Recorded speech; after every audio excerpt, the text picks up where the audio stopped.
Doula depuis 11 ans, maman depuis 12 ans, technicienne en travail social depuis plus de 20 ans. Je suis Andréane Loubier, accompagnante à la naissance, et bienvenue dans mon univers où tous les sujets reliés à la maternité seront abordés au fil des semaines. De la grossesse aux premières années de vie, en passant par les défis et émotions des mamans et futures mamans. Maman vivante, c'est bien plus qu'un simple podcast. C'est une invitation à vivre pleinement chaque instant de ton parcours de maman et de femme. Les doux comme les intenses, ceux qui font pleurer et ceux qui font rire, ceux qui épuisent comme ceux qui énergisent. Parce que ton rôle de mère est celui qui prend la plus grande place, te sentir vivante comme maman, c'est te sentir vivante dans ta vie. Bienvenue dans ce 30e épisode, un beau chiffre rond aujourd'hui pour recevoir une invitée, une femme que j'aime vraiment beaucoup suivre sur les réseaux sociaux. Son contenu est tellement précieux parce qu'il concerne la sécurité de nos tout-petits en voiture. Il y a beaucoup de choses à savoir pour s'assurer que nos cocos sont vraiment en sécurité. Et malheureusement, c'est souvent méconnu ou extrêmement banalisé, je trouve. J'ai donc demandé à Laurence, technicienne en sécurité des enfants passagers, de venir nous parler aujourd'hui. Alors, bonjour Laurence! Bonjour! Bienvenue sur Maman Vivante. Tout d'abord, un immense merci d'avoir accepté mon invitation. Je suis toujours contente d'avoir des pros comme toi qui viennent aborder des sujets que je connais, mais que je suis pas une pro, tu sais. Fait que là, merci. C'est un plaisir de t'avoir ici. Très, très Merci. contente. Alors, on se lance direct, puis j'aimerais ça que tu nous parles un peu de toi, mais aussi de c'est quoi une technicienne en sécurité des enfants passagers. Oui, absolument. Dans le fond, une technicienne, moi, je les appelle les techs en siège d'auto. C'est souvent plus facile à s'imaginer. Mm-hmm. Dans le fond, moi, je suis tech depuis 1 an et demi, presque 2 ans en réalité, comme 1 an 3/4 au Canada, puis quelques mois aussi aux États-Unis. Fait que j'ai ma double certification de ce côté-là. Puis une tech, en réalité, c'est une personne ressource qui va t'aider à mieux comprendre le monde des sièges auto qui est vraiment très, très vague et vraiment pas clair. Parce que malgré que tu lises des blogs, des articles, que tu lises ton manuel, t'as comme tellement pas toutes les infos que t'as besoin. Puis des fois, ça porte à interprétation aussi, dans le sens que t'as bien beau lire une phrase, c'est pas parce que tu la lis que tu vas la comprendre. Puis nous autres, c'est ça, on a une formation pour t'aider dans ce monde-là, que ce soit au magasinage, installation, question d'ajustement, etc. OK. Fait que ça, c'est une formation qui est reconnue par une... C'est quoi l'organisation, dans le fond, qui donne ces formations? Ouais, dans le fond, c'est une formation de 24 heures maintenant qui est condensée sur 3 jours. Fait que ça roule, là, tu sais, ça... Uh-huh. Puis, c'est une organisation, en fait, canadienne qui nous offre la formation. On est reconnu de ce côté-là. On l'appelle la CIPISAC, mais théoriquement, c'est l'ASEPC, l'Association de la sécurité des enfants passagers du Canada. Et Okay. connue sous le nom de la CIPISAC, de Child Passenger Safety Association of Canada. Et en réalité, c'est une formation, oui, canadienne, mais tu sais, t'as les associations de techniciennes en siège d'auto aux États-Unis, en Europe, en Australie, Nouvelle-Zélande. Fait que c'est quand même mondial, ce métier-là, mais encore méconnu. Bien sûr, vraiment, parce que ça fait pas longtemps qu'on entend parler. Moi, je m'appelle une vieille mère, là, tu sais, pour rire, parce que mon plus vieux, il a 12 ans. Puis, Ouais. d'où Jésus, qu'il y a 12 ans, là, tu mettais ton enfant dans ton siège, puis tu t'en faisais pas trop avec ça, là. Vraiment pas. Ouais. Tu sais, des fois, je me dis, my God, heureusement qu'on n'a pas eu d'accident. Parce que Ouais. il était pas vraiment en sécurité. Ça me donne un peu la chair de poule, même des fois, quand je revois des photos, je fais ouh. Fait que ça fait combien de temps, dans le fond, que c'est plus connu ou que ça existe, tu sais-tu? Existe en tant que tel, en fait, la CIPISAC en tant que tel, plusieurs années, j'ai pas d'années en exactitude, mais tu sais, t'as eu comme plusieurs qui se sont relayés, si on veut, pour en finir avec la SPISAC. Mais t'as eu John Abbott Ambulance, qui était des premiers répondants qui formaient au niveau des sièges auto dans les débuts des 2000, là. Je te dirais que ça a commencé un peu, mais c'était surtout, en fait, dans l'Ouest canadien. Au Québec, tu sais, un service, comme en français, en tant que tel, c'est venu par la suite de ce côté-là. Et c'est ça. Mais la SPISAC, il faudrait que je fasse des petites recherches, mais l'année précise, j'aurais tendance à dire, tu sais, entre 2010 et 2015, d'après moi. Puis mon but, c'était pas de te coincer, mais plutôt de constater que ça fait pas si longtemps que ça, finalement. Définitivement pas assez longtemps. Non, c'est ça, exactement. Puis, OK, fait que là, toi, tu fais ça comme métier. Je sais que tu fais autre chose aussi, mais ça fait partie de ton métier. Parce que je sais qu'il y a des techniciennes qui sont bénévoles, il y en a d'autres qui c'est vraiment leur travail. Fait que toi, c'est ton métier officiellement, les gens prennent rendez-vous et tout ça avec toi? Ouais, en fait, c'est mon métier officiellement parce que je travaille dans une boutique pour bébés où on vend des sièges d'auto. Fait que dans mon quotidien en tant que tel, je conseille, j'installe, j'ajuste des sièges d'auto un 40 heures semaine, plus dans le fond, sur mon temps personnel, les gens de la région peuvent me rencontrer pour, encore là, installer, magasiner. Fait que j'en fais du 50 heures semaine, maintenant. OK. On peut dire que c'est vraiment ton métier. Oui. Sinon, il y a des techniciennes qui sont bénévoles, dans le fond. On peut prendre rendez-vous avec elles font ça, c'est contribution volontaire. On suggère bien sûr aux parents, s'ils ont les moyens, de donner une compensation, mais sinon, un parent qui n'a pas les moyens, mais qui veut s'assurer que son enfant est en sécurité, peut très bien avoir un service gratuit. Absolument. Tu sais, on travaille en fait bénévolement. Fait que même sur mon temps personnel, je suis pas payée par personne, sauf les parents. Fait que, sérieusement, devenir TSEP, tu deviendras pas riche, là, avec ça. Fait que c'est vraiment juste par passion puis par, tu sais, par vouloir aider, tu sais, ce sentiment-là. Par la suite, c'est ça. La majorité des techniciennes décideront de ne pas charger un prix fixe pour que la sécurité soit offerte à tout le monde aussi. Fait que moi, des fois, je reçois du chocolat chaud, du sucre. Moi, j'aime bien ça. Mais sinon, il y en a plusieurs qui m'ont offert des produits, mettons, qui avaient crocheté ou fait à la main, des cadeaux. Fait sérieusement, tout me va, vraiment. Il y en a qui vont me donner de l'argent, que ce soit un petit montant ou un plus gros. Vraiment, c'est à la description, à la discrétion. Et ça va, tu sais, en tant que tel aussi. Ouais, c'est ça, exact. On pourrait te payer en jujube, là, mettons. Oui, moi, je serais bien contente. Payer en jujube, là, ouais. Ça serait parfait. OK, fait que mettons qu'on plonge dans le vif du sujet. Oui. Parce que là, je le sais qu'il y a plusieurs futures mamans qui écoutent le podcast, mais aussi des nouvelles mamans. Je sais qu'il y en a qui connaissent des petites bases, d'autres zéro, puis qui se disent « Ah ouais, hein, il y a des affaires à savoir, autres que je dois attacher le siège. » Oui. Donc, par où qu'on commence quand on commence à parler de siège d'auto, là, mettons? As-tu une idée de... Ah ouais, tout commence en fait au magasinage. Parce que il y a une règle au niveau des sièges auto qu'il faut qu'on se garde en tête, c'est qu'il n'y a rien qui est pareil. Dans le sens que... Oui, c'est super. Tous les sièges sont différents. Tous les sièges, tu sais, mettons, s'utilisent différemment. Fait qu'au niveau de l'installation, au niveau de la grosseur, tous les sièges ont des règles différentes.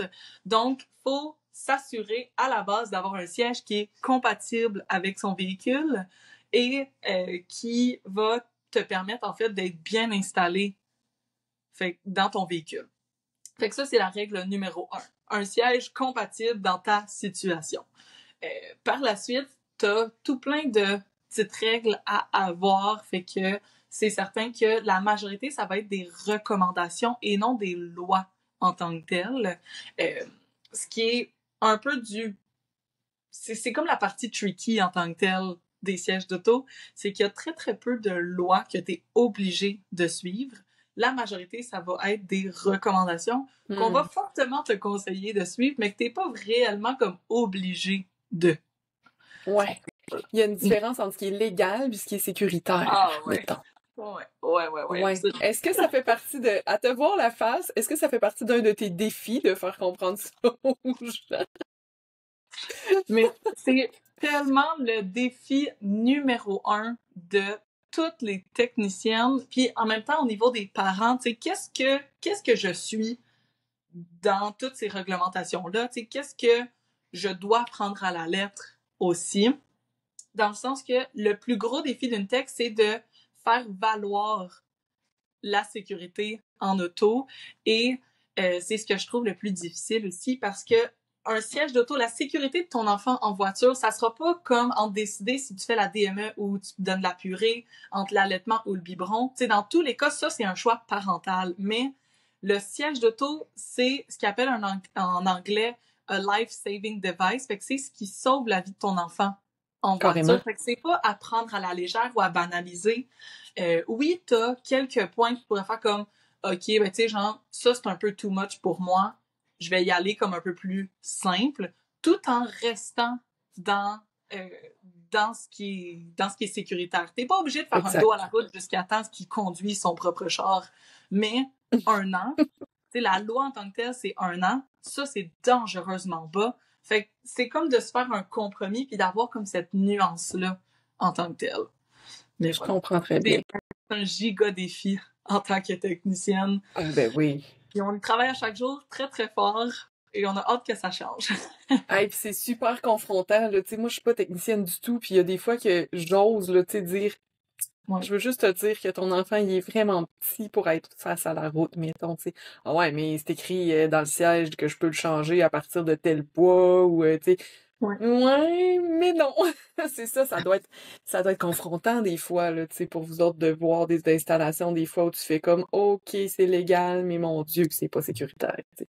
Absolument. Puis on en voit à chaque jour. Puis la majorité, en fait, des installations qui seront pas en suivant, mettons, les recommandations, ça va être par, tu sais, mettons, mauvaise information ou, tu sais, un manque de connaissances surtout. Mhm. Parce que c'est impossible de tout savoir quand tu deviens maman. Tu sais, on te donne un enfant, genre, le voici, fais de ton mieux.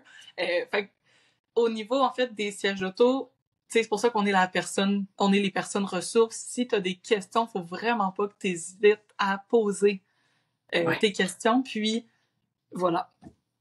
J'ai déjà entendu parler qu'il y avait quand même un haut pourcentage de sièges comme mal installés, mettons dans les cliniques de vérification, tout ça. C'est Ouais. quoi? Est-ce que tu connais le pourcentage? Je veux pas te coincer encore.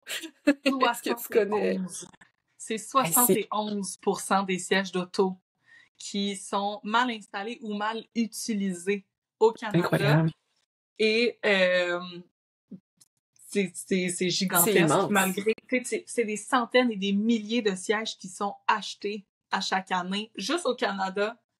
Fait que c'est comme tellement une majorité des sièges d'auto qui sont mal utilisés, mal installés, malgré tout notre travail face à ça. Fait que ça semble genre giga gros, mais on y va un siège à la fois. Tu sais, si on peut mettre une famille de plus à chaque jour en sécurité dans l'auto, on lève notre chapeau puis les deux Carrément.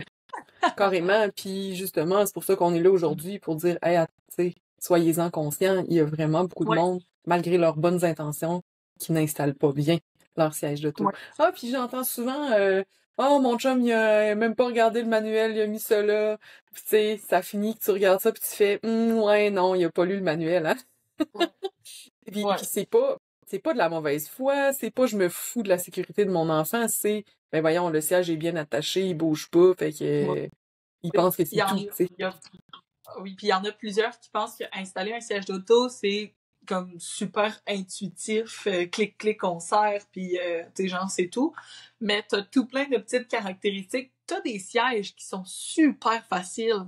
Et t'en as d'autres que, sérieusement, t'as le goût des pitcher au bout de tes bras parce que tu peux pas croire qu'un fabricant a créé un siège qui a tellement de réglementations et de difficultés qu'il pense qu'un parent pourrait l'installer les deux yeux fermés. Je donne souvent, en fait, la comparaison aux parents dans le sens que moi, si je lis un manuel de siège d'auto, je sais quoi chercher, je sais comment lire, c'est genre mon millième là, à lire. Tandis que toi qui lis un manuel pour la première, deuxième ou huitième fois, ça veut pas dire que ça va tout le comprendre. Et c'est pas comme monter un meuble Ikea, que c'est tout plein de belles petites images. T'as plein de texte qui sous-entend quelque chose et qui n'est pas très clair. Après, t'as les traductions. On va se le dire, les traductions, ils font pas de sens dans la moitié des cas. Fait que de français à anglais, c'est certain qu'il y a des petits mots qui se perdent ici et là. Fait qu'il y a rien de facile dans lire un manuel de siège d'auto. Puis c'est là souvent qu'il y en a plusieurs qui vont se tromper. Puis comme c'est normal en tant que tel, là. Puis aussi, je pense, un peu abandonné, tu sais, parce que installer un siège d'auto, je vais le dire, c'est un peu chiant par bout parce que il fait chaud, t'es plié en deux dans ton char, tu sais pas trop, tu rentres pas trop, tu te pètes la tête, t'es pas capable de le... Il y a quelque chose là-dedans qui est pas tant le fun, puis je pense qu'il y a aussi des parents qui vont faire comme « Hey, de la merde, ça doit être bien correct. » C'est ça. C'est sûr que ça arrive. On voit énormément de parents, tu sais, souvent dans les commentaires d'un certain vidéo, d'un certain post, genre, si tu t'es pas pété les doigts, c'est parce qu'il est mal installé. Puis t'as certains sièges que ça va être vrai, mais t'en as d'autres que, avec la bonne technique, t'es pas obligé de te casser un épaule, tu sais, pour attacher ton enfant, ou de te péter le dos en faisant telle manœuvre. Puis, tu sais, mettons, mes réseaux sociaux sont un peu dans ce sens-là, tu sais, comme faciliter un peu la transition du siège d'auto aussi chez l'enfant et comme tout faire ça, mais sans juger non plus le parent qui fait ça pour la première fois ou la troisième fois. Que t'aies 1 ou 6 enfants, c'est normal que t'aies encore de la difficulté avec ton siège d'auto. Puis des fois, c'est juste comme un petit changement dans ton quotidien qui peut faire toute la différence. Fait comme, fallait que je fasse ça comme ça. Ben là, c'est facile d'abord. C'est juste ça. Tu sais, c'est ça, exactement. Puis c'est là aussi que les techniciennes, je trouve ça vraiment cool de vous avoir parce que justement, à place de rusher ta vie avec ton siège, la technicienne te l'enseigne comment l'installer là, live, pas une vidéo, pas, tu sais, si c'est possible de prendre rendez-vous, c'est là, à tout le monde, c'est comme, cool, tu sais, puis après, t'as l'esprit tranquille. Moi, mon enjeu, c'est ça, c'est de dire, il y a des affaires que je trouve que c'est un peu intense, mais maintenant que je les sais, je suis pas capable de pas les faire, là, tu sais, c'est ça, c'est comme, je le sais, là, que telle affaire, faudrait peut-être pas, fait que là, je le suis comme, ouais, mais là, c'est comme, je veux qu'il soit, si je le fais pas bien, puis qu'il arrive quelque chose, je vais m'en vouloir éternellement. Fait que là, moi, je suis pris un peu dans cette, je suis pas pris, là, c'est un beau problème, mais dans le sens où c'est comme, ouais, tu sais, des fois, je voudrais, là, il laisser son gros manteau d'hiver en sortant de la garderie, mais je suis juste comme fondamentalement pas capable, parce que je me dis, si c'est là que je la pogne l'accident, puis qu'il avait son gros manteau puis qu'il était mal attaché. Tu sais, tu comprends? Fait que quand t'es pas informé, t'as pas ces soucis-là, puis on dirait que quand ça t'arrive en pleine face, tu fais comme mon Dieu, c'est donc bien strict, tu sais. C'est donc bien intense. Vous êtes donc bien intense. Tu dois te faire dire ça. C'est donc bien... Pourquoi c'est strict de même, tu sais? Un autre truc que je trouve difficile, c'est que j'ai l'impression que les parents, quand ils pensent au siège d'auto, ils pensent à nous, puis après, ils pensent qu'on est des folles. Mais, tu sais, genre, t'as pas le droit de faire ça. Tu sais, un peu comme avec la règle à l'école, là. Tu sais, t'as pas le droit de faire ça, t'as pas le droit de faire ça, fais pas ci. Mais les parents pensent pas toujours à qu'est-ce que t'as le droit de faire. Tu sais, puis encore là, c'est toutes des recommandations. Mais en même temps, genre, je me sens mal de dire recommandations parce qu'après, tu sais, c'est pour la vie de ton enfant. Fait qu'il y a pas comme cette relation-là entre recommandation et loi. C'est plus, sans dire que c'est des exigences, c'est comme une relation amour et haine. Tu vois? Puis pourquoi c'est strict de même, dans le fond? Qu'est-ce qui fait que les compagnies disent « OK, il faut que ça soit fait comme ça, puis c'est de cette façon-là que ton enfant est en sécurité. » Dans le fond, qu'est-ce qui explique ça? Les crash tests. Moi, j'ai eu la chance, Graco m'a invité à aller voir des crash tests.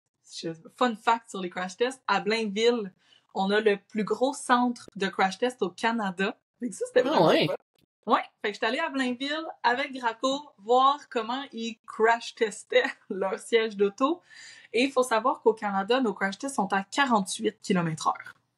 Oh, c'est pas vite, hein? Fait que c'est c'est ça, c'est pas tant, c'est à 48 km/h et on est quand même beaucoup plus sévère que certains pays. Fait que là, Wow. je regarde les crash tests et pas pour vous faire peur en tant que tel, mais un crash test, ça fait peur. Ah, j'ai Tu pas de vois, misère à le croire. tu vois comment le siège il bouge, comment l'enfant bouge, comment la banquette absorbe le choc et là, tu fais comme, oh, à 120 km/h sur l'autoroute, mais semble que ça ne tente pas tant de faire un impact. Puis, tu sais, il y a beaucoup de parents qui, après avoir un impact, qu'il soit à une grande vitesse ou pas, il y a beaucoup de mamans, surtout les mamans, en fait, qui vont dire genre, hey, là, c'est à partir de maintenant, là, je suis tout à la lettre parce que le siège d'auto de mon enfant a sauvé sa vie. Et c'est vraiment comme, genre, ça te frappe quand tu as un impact avec tes enfants ou sans tes enfants, même quand toi, tu vis cet impact-là de ta ceinture, là, tu t'imagines comment tes enfants auraient vécu ça ou comment ils ont vécu ça. Puis là, c'est là que ça te frappe pour la majorité. Et c'est vraiment comme cette perspective-là. Pas pour faire peur aux parents, c'est pas mon but, mais juste de faire réaliser que si tu ajoutes un jouet, mettons, sur la poignée de ta coquille, c'est ce jouet-là qui fait en sorte que la poignée, qui est l'anti-rebond, affecte l'impact ou la façon que ta coquille prend l'impact en cas de collision, puis que à cause de ça, il y a quoi que ce soit qui se passe, c'est pas le fun. Puis t'as un gros monde d'inconnus au niveau des sièges auto, dans le sens que c'est testé à 48 km/h, mais c'est pas testé autre façon non plus. Fait qu'on peut pas le savoir si le petit coulou, ça l'affecte, si les jouets, ça l'affecte, ça c'est presque certain, mais dans le sens que tout ce qui est le bas du iceberg, on le connaît pas énormément. Fait qu'on peut pas, les fabricants pourront pas te dire genre oui, ça c'est sécuritaire ou ça l'est pas, à part s'ils l'ont testé en réalité. C'est là le gros nuage que les parents trouvent qu'on est intense. C'est juste qu'on n'a pas de réponse. Tu donneras pas un médicament à n'importe qui sans l'avoir testé. Profondément et précisément. Fait que... Ouais, exactement. Ça me fait penser aux recommandations pour les femmes enceintes. Il y a plein de médicaments ou d'aliments qu'on dit de pas prendre. Pas parce que c'est dangereux, c'est parce qu'on le sait pas. Parce que qui est la mère qui va dire « Hey, moi, je m'en fous, je vais tous les essayer, vos médicaments, pendant ma grossesse. » Pas de trouble, on va faire les recherches. C'est ça.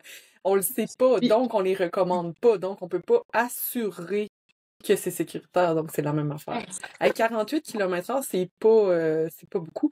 Je pensais que c'était plus rapide que ça, honnêtement. Non, c'est 48, c'est 48. Puis, dans le fond, eux, ils disent, alors, pour que votre enfant soit en sécurité, il doit être installé de cette façon-là, habillé. Les ceintures doivent être placées de cette façon-là, habillées de cette façon-là. Et c'est ainsi que nous garantissons, je sais pas s'ils garantissent, la sécurité de vos enfants en auto. Oui, dans le sens que... c'est strict de même. C'est ça, exactement. Dans le sens que, je l'ai vu, là, ils ont des machines, ils calculent la tension de chaque petit point des ancrages, de la ceinture, du harnais, puis ça prend 50 minutes installer un siège d'auto sur la banquette pour un gros maximum de 10 secondes de crash test. Incroyable. C'est comme tellement minutieusement comme testé que tu pourrais pas juste faire comme moi j'installe mon siège de même puis mon enfant est en sécurité. Je comprends très bien. Puis c'est la même chose pour comment on installe notre enfant, comment on l'attache. Fait que c'est pas juste l'installation du siège, c'est comment on installe notre enfant aussi dans le siège. Puis ça aussi, je pense que c'est quand même assez méconnu. D'ailleurs, j'aimerais ça que tu nous en parles de ce qu'on doit savoir à la base pour bien installer notre enfant dans le siège. Yes. De manière générale, sur mes réseaux sociaux, j'ai une panoplie de vidéos qui t'expliquent toutes les facettes de la chose. Mais les points importants, en fait, qui sont à retenir, ça va être, le harnais, sa hauteur. Tous les sièges, la hauteur du harnais va venir s'ajuster. Fait qu'en dos à la route, on veut que le harnais soit plus bas que les épaules. Question physique, en fait, c'est pour empêcher que l'enfant glisse vers le haut en cas d'impact. Vu que t'es en dos à la route, ton impact va être pris par en arrière. Donc, on retient l'enfant en place. Et en face à la route, un peu comme nous, tu sais, notre ceinture, elle part plus haut, le harnais va partir plus haut. Puis ça a été prouvé que ça limitait un peu plus le mouvement de la tête de l'enfant à ce moment-là. Fait que plus bas en dos à la route, plus haut en face à la route. Puis, voilà. Par la suite, au Canada, on a la chest clip, fait que l'attache de poitrine qui doit toujours être au niveau des aisselles. Plus jeune, des fois, on va dire comme mamelon, mais c'est important qu'elle soit vraiment au niveau des aisselles. Sa seule job, elle, c'est de tenir le harnais sur les épaules. Fait que si elle est trop basse, le harnais va venir glisser, puis l'enfant peut là être propulsé hors du siège ou subir des conséquences plus graves. Fait qu'au niveau des aisselles, ça garde ton enfant en vie, la vie est belle. Puis par la suite, le fameux pinch test. C'est pas la première fois que vous allez l'entendre, c'est pas la dernière fois non plus. Fait que le pinch test, c'est l'art de pincer le harnais au niveau des épaules seulement. Fait qu'au niveau des clavicules, si t'es capable de prendre le harnais, c'est que c'est pas assez serré. On veut vraiment que les doigts glissent. Et là, c'est important, en fait, de faire la nuance entre je joue à l'archéologue et je vais pincer le harnais de mon enfant ou je vais comme m'assurer qu'il n'y a pas de lousse. C'est pas ça. C'est d'y aller superficiellement. On veut pas créer un inconfort non plus sur l'enfant. Fait qu'on y va superficiellement puis on fait juste pincer, le harnais. Et c'est normal qu'il y ait une petite vague, mais tant qu'on n'est pas capable de le prendre entre nos deux doigts, la vie est belle. Puis pour les gens qui écoutent puis qui regardent pas, je vais juste dire que quand tu as parlé de jouer à l'archéologue, elle avait les doigts comme en dessous de son chandail à essayer de voir s'il y avait assez de lousse puis si c'était trop serré puis tout ça. Alors que superficiellement, c'est vraiment sur le dessus de la ceinture, essayer de pincer la ceinture. Si mes doigts glissent puis que je suis pas capable d'attraper du tissu, entre guillemets, ça veut dire que c'est bien serré. Puis si je suis capable de pincer du tissu, puis on y va vraiment à c'est trop lousse. T'sais, on n'a pas besoin d'aller pincer à l'horizontale, c'est vraiment à la verticale, au niveau des épaules. Pas besoin de pincer et renfoncer le harnais non plus. C'est ça. Fait que, tout doucement, si on veut, pour que ça soit serré sur l'enfant, sans y couper la circulation non plus. Et, idéalement. Et faut faire attention parce que souvent à l'hôpital, on va utiliser en fait une méthode qui est complètement désuète. Fait que le un doigt en dessous du harnais ou le deux doigts en dessous du harnais ou une main à l'abdomen, c'est plus des méthodes qu'on utilise parce qu'en réalité, ton doigt, mon doigt, n'ont peut-être pas la même forme. Et est-ce qu'il faut que ça soit serré en dessous du doigt, lousse? Genre, c'est comme tellement pas clair que on l'utilise plus. Carrément, tellement pertinent. Puis aussi, faut pas que ton enfant il écrase dans son siège. Là. Tu sais, des fois, on dirait que les épaules vont se disloquer par l'arrière. Ben trop serré. Puis tu sais, les grands sont capables de dire hey maman, c'est ben trop serré, mais les tout petits, ils font juste pleurer, puis on se dit ben voyons, tu sais, coudonc, je viens-tu de le mettre dans un siège de clous? Dans le fond, c'est parce que des fois, on les écrase, tes pauvres enfants. On veut tellement que ça soit serré qu'on le met trop serré. Fait que là, c'est quoi le truc? Je rencontre énormément de parents sur ce sujet-là qui sont souvent freaks des sièges d'auto, en guillemets. Carrément. Et qui ont tendance à serrer le siège d'auto. Et ton meilleur truc, en fait, c'est que tu serres un petit peu, tu vérifies. Tu serres un petit peu plus, tu vérifies. T'as pas besoin de faire ça du one-shot deal. Tu tires de toutes tes forces et puis après, tu vérifies. Parce que souvent, tu sais, je vais venir délousser tout un petit peu. Tu sais, mettons, ça, OK. Tu sais, ça, c'est assez serré. Mais si je décidais de tirer plus, oui, tu serais pas capable de pincer le harnais. Mais ton enfant, après, se développe un PTSD, que j'aime dire. Genre, je veux plus être dans le siège d'auto. Fait que là, après, t'as c'est impossible de le remettre dans son siège d'auto parce qu'il veut plus par la suite. Puis après, mettons, les mots de transport et tout, ça peut tout venir d'un harnais trop serré, de la position d'un enfant aussi. Fait que c'est des points que tu peux aborder avec ta technicienne rendue au rendez-vous ou avant le rendez-vous, juste pour comme vérifier que l'ajustement de l'enfant est correct. Ouais, c'est ça. Puis, je pense qu'une des affaires qui est méconnue, ou en tout cas qui est oubliée, c'est avant de finir de serrer, c'est d'aller chercher le lousse qu'il y a sur les jambes, comme les cuisses, là, la taille, je sais pas comment vous l'appelez, mais Ouais. d'aller tirer vers le haut parce que des fois, on attache. Ah, c'est super, on arrive à destination, on fait comme, mais mon Dieu, c'est donc bien lousse. Mais dans le fond, c'est parce qu'il y avait du lousse dans le bas, puis on n'est pas allé le chercher. Moi, personnellement, mon truc favori au niveau d'attacher un enfant, peu importe l'âge, peu importe sa grandeur, sa position, c'est d'attacher la chest clip après avoir serré. Dans le sens que je donne souvent l'image de si tu détaches la chest clip, tes deux sangles, en fait, là, c'est comme une autoroute. Il y a de la circulation. Si tu serres, ça va aller chercher le lousse au niveau des hanches aussi. C'est une grande loupe, les harnais. Fait que tu serres, puis après, tu fais ton trafic par la suite, ça dérange pas. T'attaches et tu vas quand même avoir un bon ajustement en bas. Tandis que si tu attaches au début, ben, le haut va serrer, mais en bas, tu sais, ça va faire un bouchon de circulation, là. T'auras pas un ajustement optimal, puis c'est comme la physique de la chose, si on veut. On attache à la toute fin. Moi, c'est mon meilleur truc. Puis, quand tu viens l'attacher, là, tu viens vérifier ton pinch test que tout va bien par la suite. Ah, et puis de toute façon, attacher la clip de poitrine à la fin, ça sert mieux. Le harnais, il sert bien mieux. Oui, absolument. Si tu as un siège qui sert pas bien de base, attache la chest clip à la fin, ça va être ton meilleur ami. Hey, mais un méchant game changer, là. Tu sais, moi, quand j'ai vu ça, j'ai fait « Ah, mon Dieu, tous mes problèmes sont réglés. » Ben voilà. OK. Puis là, on veut donc que les ceintures soient bien placées et c'est pour ça qu'on se dit « OK, attends un petit peu, quand j'habille mon enfant, faut pas que ça soit trop gros en dessous de la ceinture, comme un gros manteau d'hiver, mettons. » Fait que peux-tu nous parler un petit peu de l'hiver au Québec? On est en plein dans la bonne saison, en plus, en ce moment. L'hiver au Québec, sérieusement, c'est, je pense, la peur bleue de plusieurs parents et ça n'a pas besoin d'être compliqué. Puis, en fait, c'est de se trouver sa bonne combinaison sa bonne solution pour que tu puisses avoir une paix d'esprit en auto. Fait que, c'est connu, les manteaux épais d'hiver, c'est un gros nom dans l'auto parce que c'est juste de l'air en réalité. Fait que quand tu viens ajuster ton harnais, même si tu tires au complet, en cas d'impact, cet air-là, en fait, va se comprimer. Elle va se trouver un chemin pour sortir, mais c'est le lousse du harnais restant qui va venir, en fait, faire que ton enfant va plus bouger. Fait que là, la tête, elle bouge plus, puis c'est là qu'il y a des conséquences souvent. Tu sais, on dit beaucoup que l'enfant peut être expulsé, mais c'est surtout, en fait, au niveau des conséquences de la tête qui va bouger, qui va avoir les plus grosses répercussions. Puis c'est ça. Les solutions hivernales, parce que là, c'est bien beau dire, t'as pas le droit de faire ça, t'as pas le droit de faire ça. Qu'est-ce que t'as le droit de faire?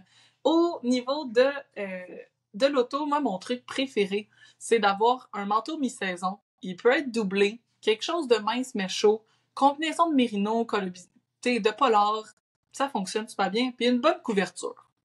Tu le prends en burrito, ça devient un gros wrap au poulet et tu, après, le mets dans son siège auto ou tu le sors.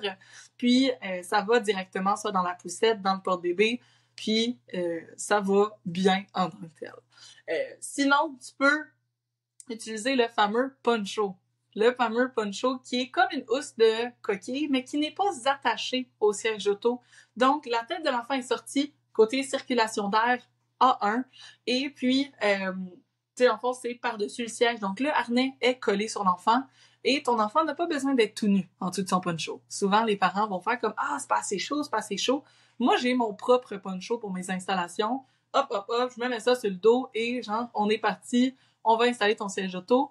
C'est imperméable, c'est coupe-vent, ça a une doublure à l'intérieur, c'est en masse chaud et la majorité des enfants vont l'enlever dans l'auto ou, si tu fais une longue durée, tu vas finir par l'enlever dans le sens que ça garde la chaleur à l'intérieur.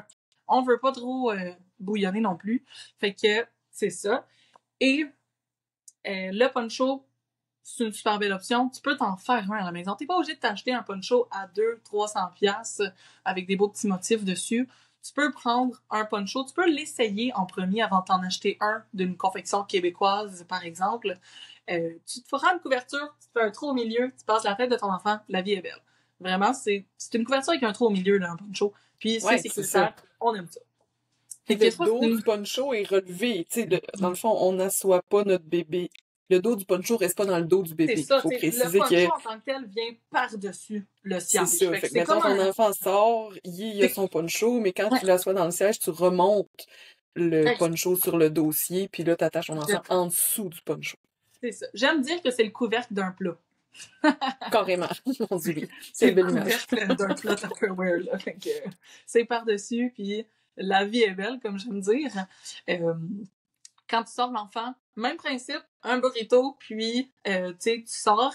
Et au niveau des ponchos, attends-toi pas à l'aimer la première journée. C'est un modèle, c'est un... Ouais, c'est le temps d'une adaptation quand même, parce que il y a plusieurs parents qui reviennent nous voir, tu sais, ben, tu sais, attends, mon bébé avait 6 mois, là, je tripais pas trop, je savais pas comment le manipuler, tu sais, mais quand il commence à s'asseoir un peu mieux, tu sais, vers 10, 11 mois, là, il tripait, là. Il aimait ça, c'était facile, t'as appris à l'utiliser, puis t'es en mesure d'avoir un poncho que t'aimes, tu sais, une solution que t'aimes. Ouais. Il y en a qui vont se prendre un poncho, puis il y en a d'autres qui vont y aller vers quelque chose de plus mince. Puis les deux solutions sont sécuritaires tant que ton harnais est bien ajusté, comme si tu n'avais pas rien sur l'enfant. Ouais, c'est ça. Ouais. Moi, mon setup préféré, là, mettons, mes plus jeunes, ils ont 3 puis 5 ans, là. Ouais. Puis mon setup préféré, ah, ben, j'ai déjà eu poncho. Moi, en coquille, les ponchos, j'ai bien aimé ça quand même. Ouais. Tu sais, parce que tu le mets dans la maison, là. Tu sais, fait que ça, j'ai bien aimé ça. Le plus vieux, mon setup préf, c'est un One Piece. Ben, le 5 ans, là, il est rendu assez vieux pour être un peu moins habillé, parce qu'il a fret, il va me le dire, mais C'est ça. un One Piece comme en polar, là, ça, j'adore ça. J'embarque mon bébé là-dedans. Puis j'ai mis un petit coupe-vent, là, tu sais, pour juste la transition dans l'auto. Fait que c'est super mince, mais il y a jamais froid. Puis en plus, là, il y a pas froid aux jambes. Il y a ses bottes d'hiver, sa tuque d'hiver, son cache-cou, ses mitaines. Fin. Puis il y a une couverte dans l'auto. Je rajoute une couverte s'ils ont froid dans l'auto, tu sais. Fait que c'est vraiment le plus simple parce que les transitions rentre-sort, c'est pas long. Puis il y a jamais froid avec ce petit One Piece-là. J'adore ça, vraiment. Puis ils ont un cache-cou aussi, là, qui descend en avant. J'appelle ça, comment je me rappelle plus comment je me rappelle ça, mais c'est un cache-cou normal, mais avec un pad en avant puis un pad en arrière. Fait que ça leur rajoute une petite couche dans le dos, tu sais, mettons, quand il fait vraiment froid. Ça sécurise la maman que je suis, qu'il y ait une petite couche de tissu supplémentaire. Mais ça devient un mini multicouche, mais vraiment mince. Puis on dirait que c'est parfait. Ils ont pas trop chaud non plus, parce que c'est ça l'enjeu. Des gros manteaux, puis des gros ponchos, puis des gros... Tout. Ils ont chaud dans leur coquille. Ils sont toujours mouillés dans le dos. Statistiquement parlant, au Canada, au Québec, on a plus de cas d'hyperthermie que d'hypothermie parce qu'on a tendance à habiller les enfants énormément. Puis, c'est ça, en fait, il faut prendre en considération que le déplacement de 1 est de 1 minute ou 2. Mettons 3 si t'as un petit peu plus à marcher. Puis, l'auto va être chauffée. Ton enfant va dégager sa propre chaleur aussi. Un jeune enfant ne régule pas sa température aussi. Fait que c'est à prendre en considération de pas trop les habiller parce qu'après, ils vont mourir de chaud, comme on dit, là. Ils sont mouillés, ils sont tout trempés. Tu sais, les petits cheveux mouillés à la nuque, là, ça en dit long, là, quand même. Ouais. C'est correct de pas trop les habiller, puis on rajoute une couverte si ça nous sécurise. Puis là, quand ils sont plus vieux comme moi, ça finit toujours que la couverte se ramasse à côté. Mais ils sont bien, ils sont avec ça, ils sont en sécurité, ils ont chaud, puis ils sont bien attachés. Fait que je trouvais que c'était vraiment... Je peux toujours faire enlever mon propre manteau quand je conduis, là.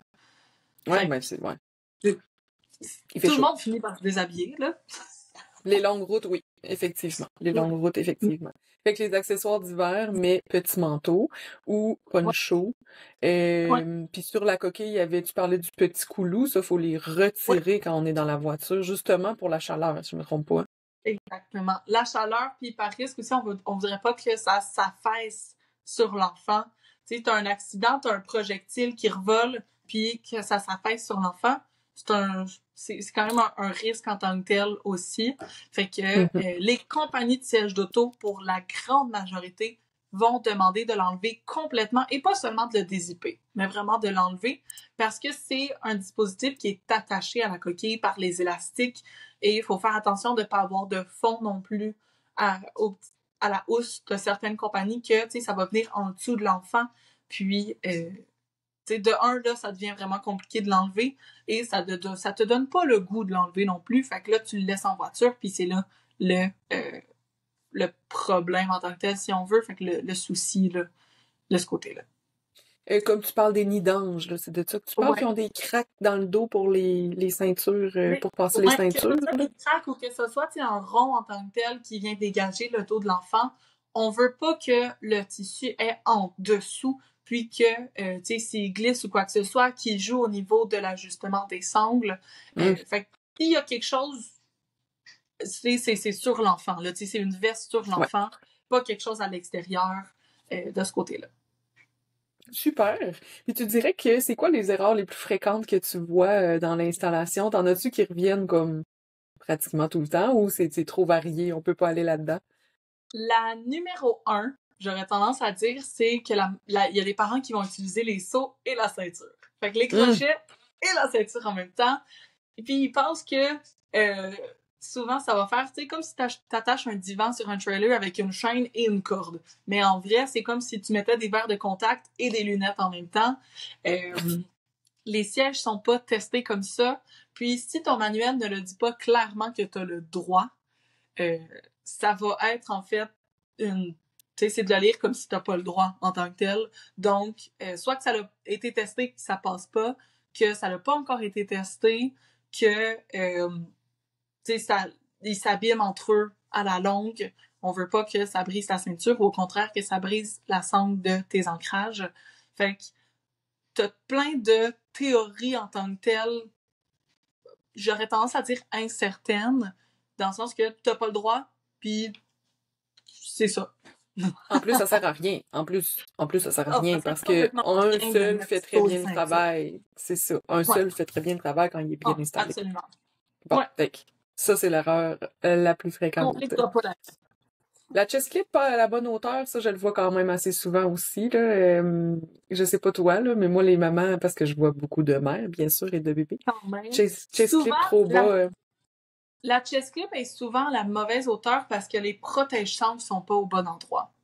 Dans le sens que tes protège-sangles, il faut vraiment qu'ils soient sur le dessus de tes épaules. S'ils sont trop bas, ta chest clip va être trop basse, puis c'est là le problème. Fait que tes protège-sangles, là, viens les remonter en haut ou tu les enlèves complètement s'ils nuisent à l'installation pour que ta chest clip, elle, soit assez haute.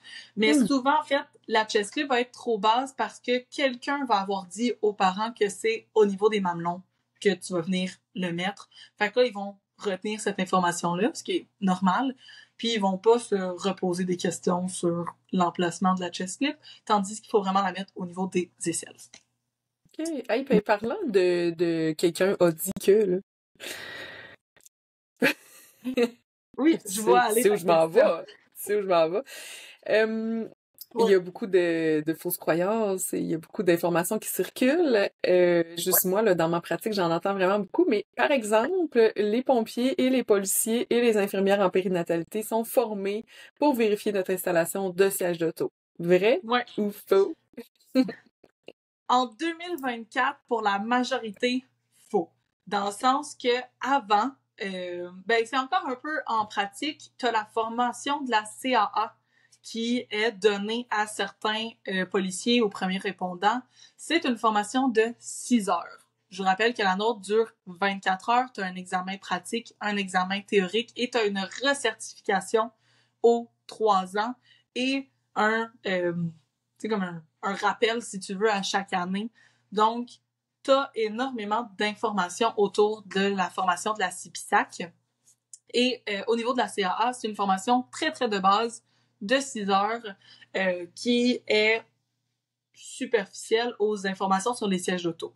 Donc, la majorité, en fait, en 2024, des policiers et des pompiers vont te dire, nous autres, on n'offre plus l'installation, tu sais, donc, va chercher l'information ailleurs, si tu veux. Puis, c'est la bonne chose à faire dans le sens que, mettons, moi, je me proclamerais pas, mettons, médecin, genre, je vais te prescrire des trucs. Genre, si tu connais pas le domaine, genre, ne t'avance pas dans des explications.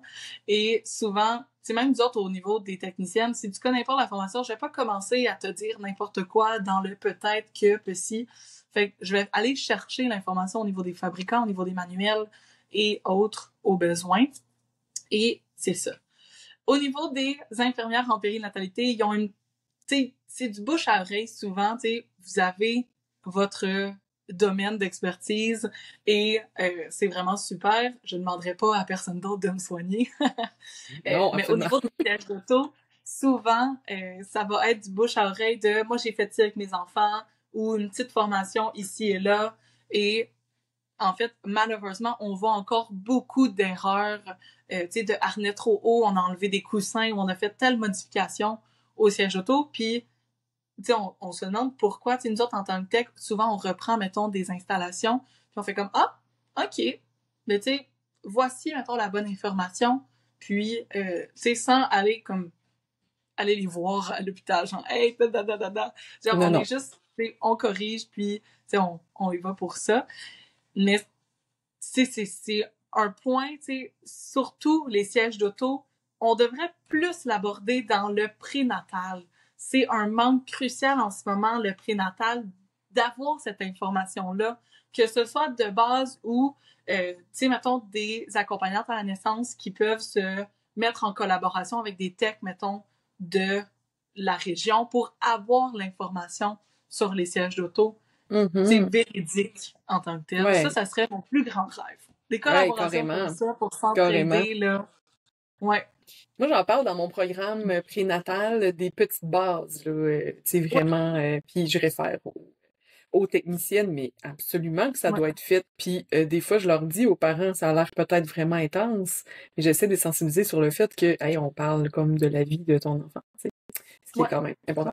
Puis j'avais envie de parler de ça, là, pompiers, policiers, infirmières, et tout ça, pas pour dénigrer ce qu'ils font, mais plutôt pour que les parents qui sont informés et sûrs de l'information qu'ils ont, qui ne se remettent pas en doute quand il y a un policier, par exemple, qui leur dit, ben là, vous devez tourner votre bébé parce que là, il est plus en sécurité Les face vers jambes l'arrière. pliées.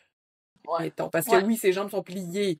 Ah oui, mon Dieu. J'ai lu quelque chose dernièrement que c'était ça. Il y a un policier qui a dit ça à une maman, que son bébé avait les jambes pliées puis qu'il était pas en sécurité face vers l'arrière.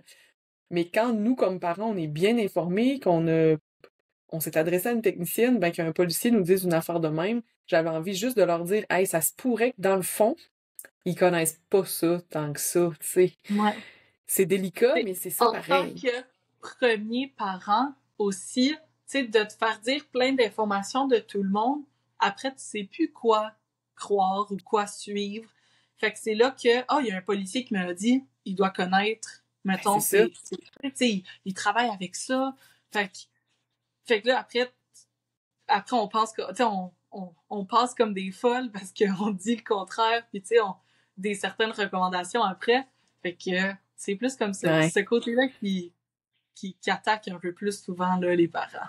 Puis tu sais, il y a comme un aura là, autour du policier Ouais. aussi, là, comme Oh quelque oui. chose. Fait que j'avais vraiment envie de spécifier ceci. Puis dirais-tu qu'il y a d'autres, mettons, fausses croyances qu'on veut absolument parler aujourd'hui avant qu'on termine pour dire on va mettre un point là-dessus puis on va arrêter de dire ça. D'en parler après. Ben en fait, il y a une fausse croyance au niveau des sièges d'auto, genre il y en a un qui est plus sécuritaire qu'un autre. Tu sais, au Canada, sachez qu'absolument tous les sièges sont aussi sécuritaires. Qu'ils te coûtent 60$ ou 800$, ton enfant est tout aussi en sécurité si il est bien installé et bien utilisé. Parce que tu ailles un siège à 900$ puis que tu l'installes tout croche, vraiment, ça te dérange pas. Ton enfant sera pas plus en sécurité que si ton siège te coûte 60$ en rabais. Là. Fait que, c'est ça, tu sais, la fausse croyance de dire, ben, moi, mon siège, il coûte cher, il est plus sécuritaire que le tien, c'est pas vrai. Mais sinon, Ça, c'est intéressant.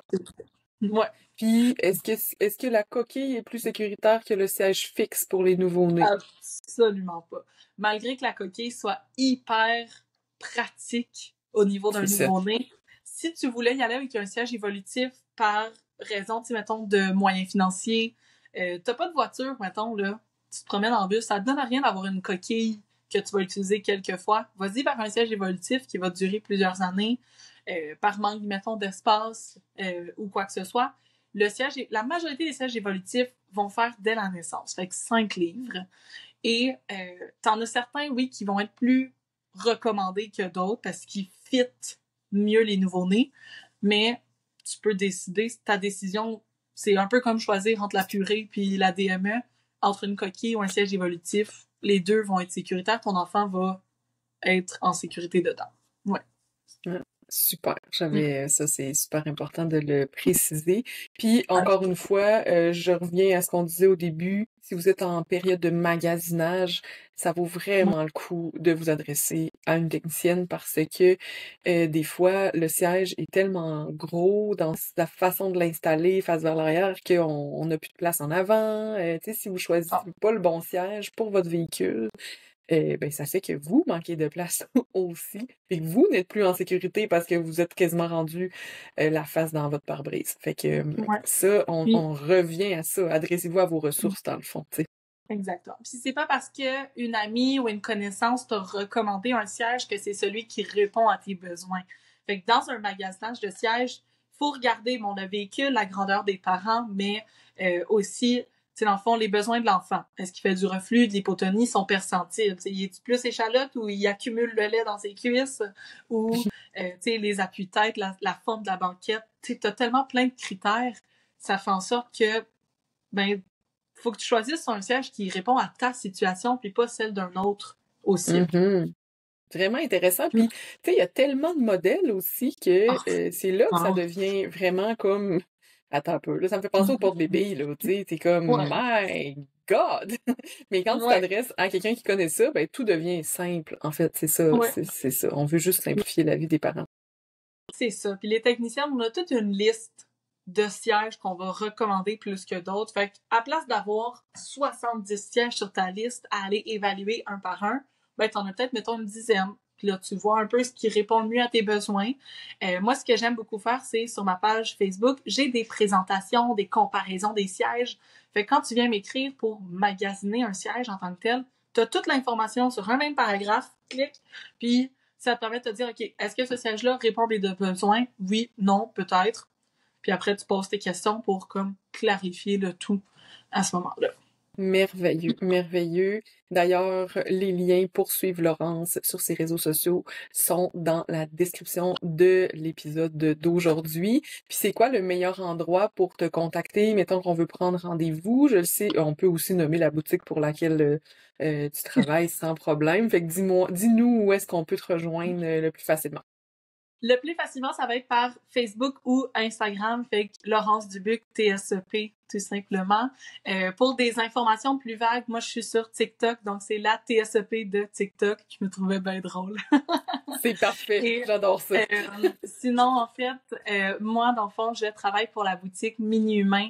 Bon, je suis à Québec, mais mes collègues dans les autres succursales peuvent vous aider aussi sans problème. Puis, ce qui est le fun en tant que tel, des boutiques, que ce soit une ou l'autre, c'est que tu peux voir les sièges. Fait que si tu as parlé à une technicienne déjà préalablement, puis tu dis, OK, ben mettons, moi je m'enligne vers ce siège-là, ben tu peux aller le voir, le manipuler, voir un peu comment il fonctionne. L'idéal, c'est d'avoir une technicienne à tes côtés. Fait que soit une technicienne de l'extérieur qui t'accompagne, par exemple, au Toys R Us, au Clément ou autre, ou dans les boutiques mini-humains, le staff en tant que tel est formé, donc tu peux avoir des conseils sur place sans souci. Fait que là, toi, t'es dans le coin de Québec.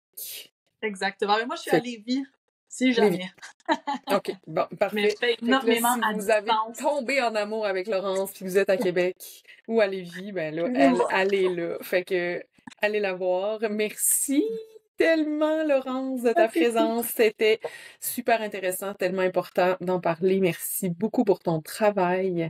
Pour que nos petits cocos soient en sécurité. Ça prend des personnes comme toi pour nous enseigner tout ça, puis qu'on continue à sensibiliser les parents, les futurs parents aussi, ben, aux risques qu'ils prennent quand ils choisissent, dans le fond, de prendre tout ça à la légère, finalement. Ouais. Fait que, parlez-en.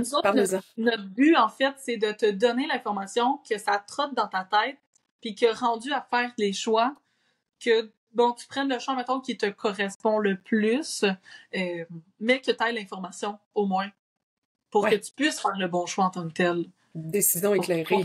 Décision éclairée. Ouais. Mais Absolument. je pense aussi que c'est quand même important de parler de la réalité aux parents. C'est de dire qu'il y a un réel risque. Pas parce que nous, ou tes grands-parents, ou tes parents, je sais pas quoi, ils étaient assis direct sur sa banquette, que c'était ça qui était le plus sécuritaire. Tu sais, je veux dire, ils fumaient dans le char aussi dans le temps, puis on n'avait pas de casse en vélo, là, tu sais, à un moment donné, Ouais, ça évolue, puis c'est important d'arrêter de se dire « Ah, j'habite juste à 5 minutes » ou « Ah, ouais, et ma mère, elle, moi, quand j'étais petite » ou maintenant, c'est différent, puis on s'informe, puis il y a des risques réels aussi parce qu'on roule à 115 sur l'autoroute, tu sais, fait que c'est super important de...